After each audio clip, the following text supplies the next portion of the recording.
Despar Stadium di Visconti, 27esima giornata del campionato di eccellenza siciliana. Ambizioni diametralmente opposte per Camaro e Ionica. Formazione nero-verde reduce dalla sconfitta al Marco Salmeri di Milazzo per 3-1 che ne ha ridimensionato le ambizioni playoff, e quest'oggi si schiera in campo imbottita di Juniores. Ionica che di contro ha trovato un pari nell'ultima uscita al Mario Loturco di Letoianni per 1-1 contro i rivali del Catania San Pio X, che gli ha permesso di salire a quota 19 punti in graduatoria. Fischietto affidato al signor Michael Poto della sezione di Mestre, sui assistenti Giuseppe Torre di Barcellona e Cristiano Tina di Siracusa. Un occhio attento alla formazione Santa Teresina, che si schierava con un 4-3-1-2 in campo, con Garzia tra i pali, davanti a lui il lieto ritorno di Gianluca Sanfilippo al fianco di Max Erasimenko dopo un lungo calvario. Sui binari laterali difensivi ci vanno Giuseppe Savoca a destra e Gianluca Gazzè a sinistra, trittico in mediana con Cambria affiancato da Ferraro e Smiroldo. Cardia a suggerimento delle due punte Alessio Savoca e Corrado Laforgia. Tutto sembra essere pronto, un'occhiata al cronometro per il fischietto veneto e si può partire. Primo possesso gestito dal Camaro, che attaccherà da sinistra verso destra ai vostri videoschermi. Al settimo di gioco però ghiotta occasione sul destro di Cardia. La mattonella sembra essere quella giusta per il fantasista ex Città di Messina, che va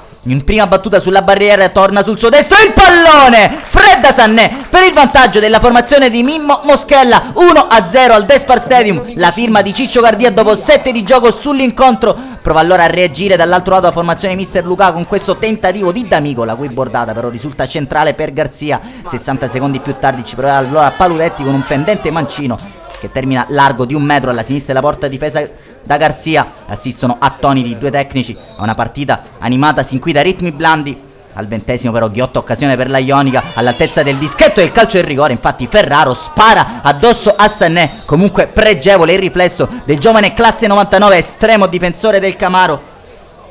22esimo Alessio Savoca prova a prendere il centro del campo, esplodere il mancino. Risulta però centrale il suo tentativo. 1 minuto più tardi pervenirà al pareggio la formazione nero-verde. Cross di Pantano dalla sinistra arpionato da D'Amico, che va con un mancino sporco, ma quanto basta per battere Garzia per il pari del Camaro. Riequilibrato il risultato al Despar Stadium.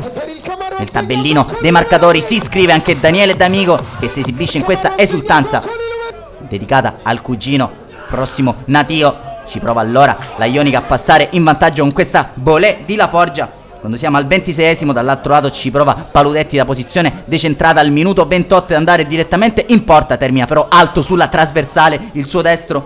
Minuto 32, ancora una buona occasione per la formazione Santa Teresina. Scodella il pallone Cambria all'indirizzo di Alessio Savoca, prova la soluzione di potenza che termina però solo sull'esterno della rete. Ultima occasione nella prima frazione di gioco, che porta ancora una volta la firma dell'arciere Alessio Savoca, che si esibisce in questo gioco di gambe. È un mancino che va di 1 metro al lato alla destra della porta difesa da Sannè. Duplice fischio al direttore di gara a Poto di Mestre. Squadre che guadagnano gli spogliatoi sul parziale di 1-1 all'iniziale vantaggio di Ciccio Cardia al settimo di gioco. Ha risposto 6 minuti più tardi Daniele D'Amico.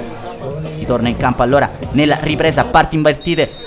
Stessi 22 per il momento in campo. Dopo 3 di gioco prova allora la Ionica a creare qualcosa in fase offensiva con Ciccio Ferraro. Il suo destro però termina largo. Minuto 55, primo cambio per Mister Moschella, che getta nella mischia Saglimbeni, che va a rilevare Corrado Laforgia sul rettangolo verde. Proprio Saglimbeni alla battuta del corner. 2 minuti più tardi che va a pescare la testa di Cardia, sporcata dalla deviazione di Pantana e spinta in rete alle spalle di Sannè. Non perfetto in questa uscita, la Ionica torna avanti grazie alla rete ancora una volta di Ciccio Cardia. Porta bene il Despar Stadium al fantasista ex Città di Messina. Dall'altro lato però si presenta sul punto di battuta Marco Paludetti al minuto 75. Va Paludetti sul palo di Garzia. Paludetti segna sempre 7 palo, 18esimo gol stagionale, 12 in campionato. Elude l'intervento di Garzia mettendo la sfera nella porticina interna della rete, riequilibrando ancora una volta il risultato al Despar Stadium.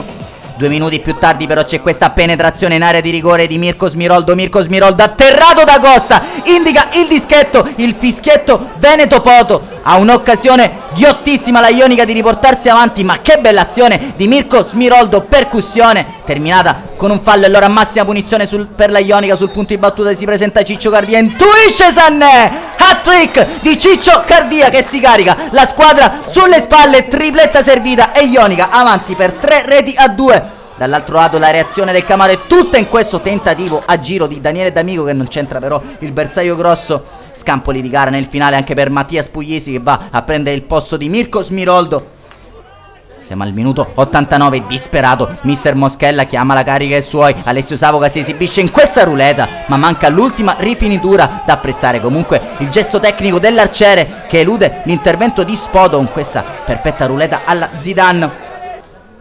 Nei 4 minuti di recupero concessi dal direttore di gara c'è spazio anche per Agatino Dadone che va a rilevare un esausto Alessio Savoca sul rettangolo verde. Non c'è più tempo però, triplice fischio e game over al Despa Stadium. La Ionica si impone sul Camaro per 3-2 e porta a casa 3 punti fondamentali in ottica playout. A decidere è la tripletta di Gardia per il Camaro. Le reti sono state segnate invece da D'Amico e da Paludetti.